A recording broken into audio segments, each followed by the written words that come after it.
Buenas tardes, mi nombre es Michelle de los Santos del grupo Los Nitaínos. Nuestro tema es la economía dominicana a finales del siglo XIX y los empréstitos con la Western Door y la Santo Domingo Improvement. Yo les voy a hablar acerca de la economía a finales del siglo XIX. Durante los últimos años pasados del siglo, en los años 1887, en el país ya habían 415,000 habitantes. Vivió una situación difícil porque llegó la industrialización azucarera, dejando así sin trabajo a muchas manos de obra campesinas, lo cual tuvieron que ir a su casa y quedarse sin empleo. Entonces, por un lado fue buena, pero por otro lado trajo miseria a los campos, la industrialización. Fuera de la industria azucarera, en el país habían 3 fábricas, 2 de jabón, una de espagueti y fideo. Una estaba en la capital, y las 2 primeras en la capital y una en Puerto Plata. Luego hubo también una fábrica de hielo y una cervecería, la cual luego más tarde fracasó. Cabe destacar que la industria azucarera aumentó mucho la producción de azúcar, pasando de 4,000 toneladas a 17,000 toneladas en 1887. Luego empezaron a crear ferrocarriles para conectaban el corazón del Cibao con el puerto de Sánchez, y para finales del siglo otra vía férrea había sido creada que conectaba a Santiago y a Puerto Plata. Aquí en la capital habían sido ya puestos los servicios eléctricos y los servicios de telefónica, aunque habían pocos usuarios privados. Las exportaciones y las importaciones también aumentaron mucho, crecieron mucho en este siglo. Y en ese año, la primera de 1.282.994 en 1880 a 2.544.423 en 1887. Y la segunda de 1.748.913 a 2.057.928 en el mismo periodo. Según un comentario del secretario de Hacienda, las importaciones habían aumentado, pero los comerciantes tenían la costumbre de bajar los precios a los productos en la aduana. Además del azúcar, también aumentaron mucho su producción en la industrialización, el cacao, el café y el tabaco.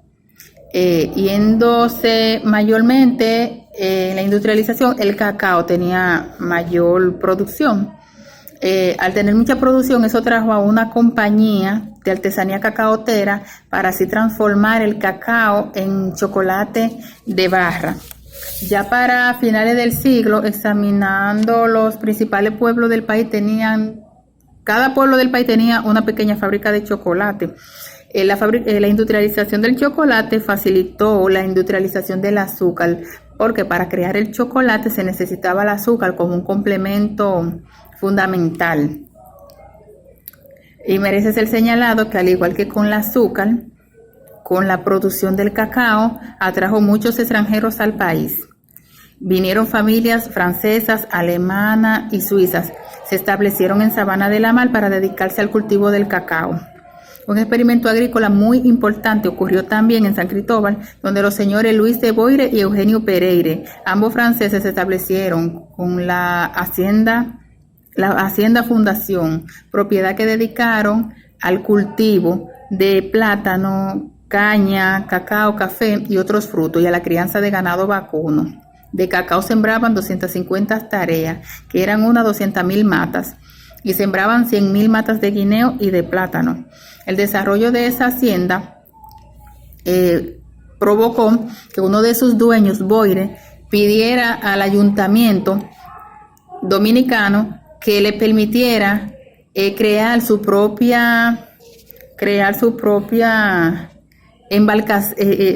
embarcadero en las cercanías de Nigua, para así poder trasladar los frutos, ya que por tierra no daban abasto y cuando llovía los caminos se ponían muy difíciles.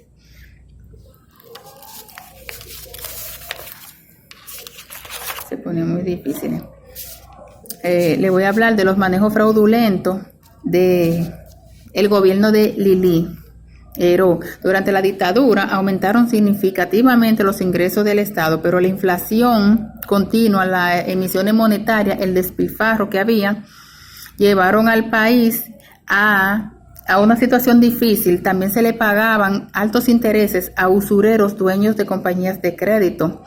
Esa situación fue examinada por Lilly y llevó al Congreso una propuesta donde le decía que su gobierno había sido arrastrado por una crisis económica que amenazaba su gobierno y que ante la presente situación solamente podían obtener nuevos ingresos para así poder producir en el país, y que eso se podía lograr a través de un empréstito internacional.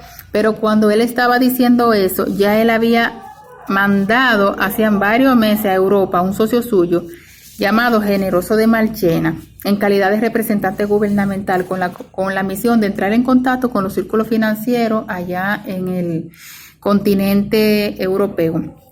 En París, Francia, Generoso de Marchena entró en negociaciones con